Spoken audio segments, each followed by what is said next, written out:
नमस्कार, आप देख रहे हैं सिटी तहलका और लाइव तस्वीरें आपको करनाल के कोहंड से दिखा रहे हैं, जहां पर आपको बता दें कि हरियाणा के सबसे लोकप्रिय सांसद संजय भाटिया और घरोंडा से विधायक हरविंदर कल्याण के गुमशुदा होने के पोस्टर लगाए गए हैं और यहां पर सैकड़ों की लोग हैं। आपको एक बार मैं पोस्टर दिखाना चाहूंगा कि धरने पर बैठे हैं। 2 साल से जो फ्लाईओवर का जो है रेलवे ओवरब्रिज था, उसका निर्माण कार्य बंद पड़ा है और इसी के चलते यहाँ पर आपको बता दूं कि जो स्कूल के बच्चे हैं इस तरह से रेलवे लाइन क्रॉस करके अपनी जान को जोखिम में डालकर अपने घरों को जाते हैं, अपने स्कूल में जाते हैं। तो तमाम लोग धरना देकर के बैठे हैं। सभी लोगों से बातचीत करेंगे कि आखिरकार क्यों ये धरने पर बैठे। नाम बता दीजिए। मेरा नाम विक्रम है। क्यों आप इस तरह से धरना दे रहे हैं? धरने पर इसलिए बैठे हैं, एक ये फ्लाईओवर का काम हमारे गांव में स्टार्ट हुआ था, इसको 4 साल हो चुके हैं और 4 साल में से 2 साल इसका काम चला, उसके बाद ये 2 साल से पूर्णतः कम्प्लीटली बंद पड़ा है और हमारे बच्चे सड़क लाइन के ऊपर से आने को मजबूर है। 1000 बच्चे यहाँ स्कूल में पढ़ते हैं, कुछ बच्चे यहाँ मतलब अड्डे की तरफ से, मार्केट की तरफ से गाँव में पढ़ने के लिए जाते हैं। छोटे छोटे बच्चे वो लाइन क्रॉस करके हर रोज आते हैं। फिर एक ओवरब्रिज है वो उसका जिसका काम अधूरा पड़ा है अभी बीच में, वहाँ इतना टाइट रास्ता है कि वहाँ ट्रैफिक बहुत ज्यादा है और बच्चों को आने जाने में यहाँ बड़ी समस्या है। शिक्षा के लिए यहाँ हर रोज जिंदगियां दांव पर लगी हुई हैं, इसलिए हम धरने पर बैठने को मजबूर हैं। ये संजय भाटिया जी ने जिस दिन से वो एमपी बने थे 3800 वोट इस कोंड गांव ने उनको दी थी, लेकिन वो जिस दिन से एमपी बने थे उन्होंने इस गांव की सुध नहीं ली, उन्होंने अपनी सूरत आके यहाँ नहीं दिखाई। आज 5 दिन से हम यहाँ धरने पर बैठे हुए हैं, लेकिन हमारे पास सरकार का कोई आश्वासन नहीं आया और किसी भी प्रकार से वो सुनने को तैयार नहीं है। कुंभकर्ण की नींद, जैसे कि आपने पोस्टर में भी दिखाया, कुंभकर्ण की नींद में सोए हुए हैं। सरकार अच्छा काम कर रही है शिक्षा नीति पे। मुख्यमंत्री का जब जन्मदिन था 650 करोड़ रुपए जो है बच्चों को टैब बांट दी गई, ऑनलाइन शिक्षा ग्रहण करेंगे। अब छुट्टियां पड़ने वाली हैं जून की, तो आप कह रहे हो कि भी सरकार काम नहीं करना चाहती? बिल्कुल, मेरे बच्चे भी सरकारी स्कूल में पढ़ते हैं। शिक्षा मंत्री की बात करूं, उन्होंने टैब बांट दिए। टैब 11वीं और 12वीं कक्षा के बच्चों को बांटे गए, लेकिन बाकी बच्चों के पास किताबें भी नहीं है और 2 साल से किताबें नहीं है। तो माननीय कंवरपाल गुर्जर जी जिस दिन उन्होंने टैब की बैठे हुए थे, बड़े खुश थे वो, और उन्होंने कितने मतलब खुशी के साथ ये बात बताई कि जब हम ये प्रपोजल लेके माननीय मुख्यमंत्री जी के पास गए तो माननीय मुख्यमंत्री जी ने 8 इंच के टैब को 10 इंच का कर दिया और हमने 11वीं और 12वीं क्लास को बांटने के लिए कहा, लेकिन पहली से लेकर 8 के बच्चे नहीं है। आप टैब बांट करके आप तालियां बजवा रहे हैं, लेकिन बेसिक चीज क्या होती है? टैब होते हैं या फिर किताबें होती हैं। और टैब के बारे में भी हमें सुनने में आया कि जिन बच्चों को टैब दिए गए थे उनकी फोटो ली गई और टैब वापस ले लिए गए। अच्छा, ऐसा भी कई जगह सुनने में आया है। लेकिन बाकी बेसिक चीजें किताब होती है या टैब होते हैं। तो टैब तो आप बाद में बांटना, पहले तो किताबें तो आप स्कूलों में कराओ। हमारे गाँव के प्राइमरी स्कूल में हम हर रोज ये बात भी बोलते हैं, गाँव के प्राइमरी स्कूल में एक कमरे के अंदर 3-3 क्लासें बैठती हैं, यानी 100 से ज्यादा बच्चे हर कमरे के अंदर।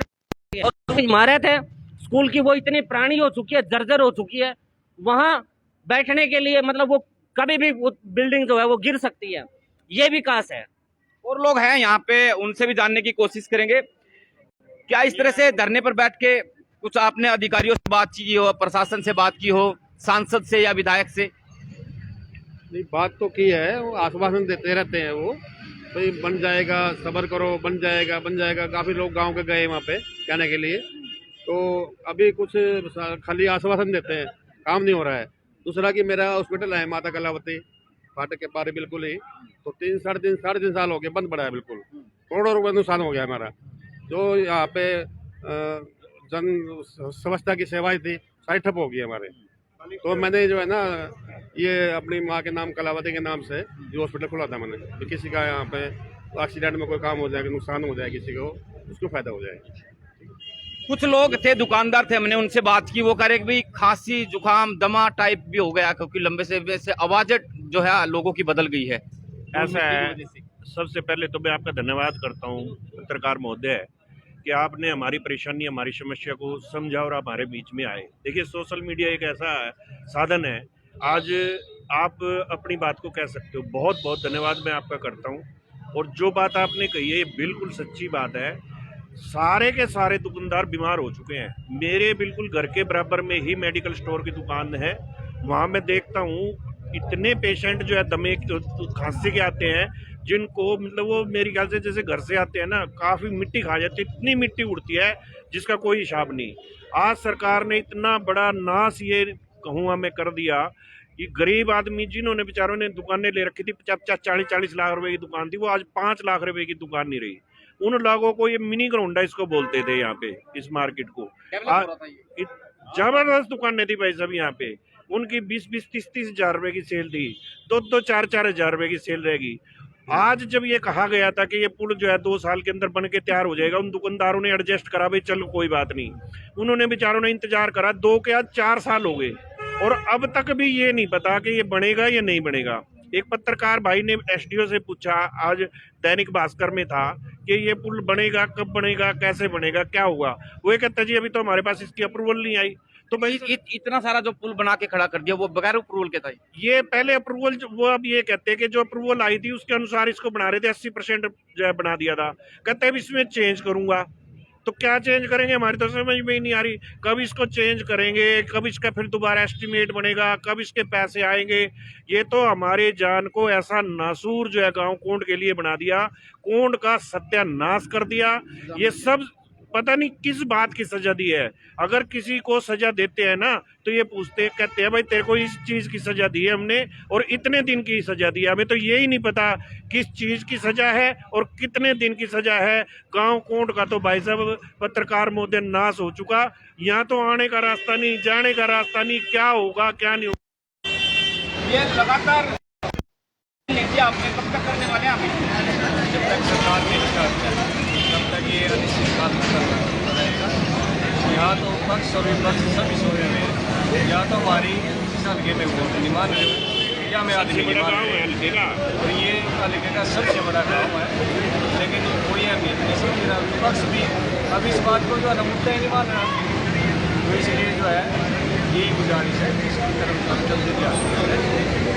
एक बार मैं तस्वीरें दिखा देता हूँ कि अब मॉनसून जो है कुछ दिन के बाद शुरू हो जाएगा, लेकिन जिस तरह से काम रुका पड़ा है तो पिछले मॉनसून की ये तस्वीरें कि इस तरह से हालात देखने को मिलते हैं इस रास्ते पर।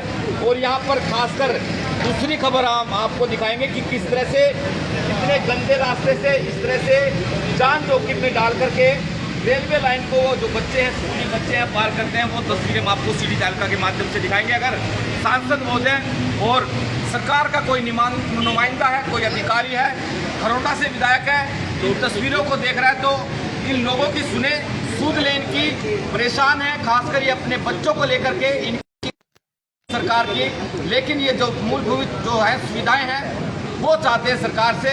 और तमाम लोगों से आपसे भी दरख्वास्त रहेगी कि इन तस्वीरों को शेयर करें। बहुत बहुत शुक्रिया।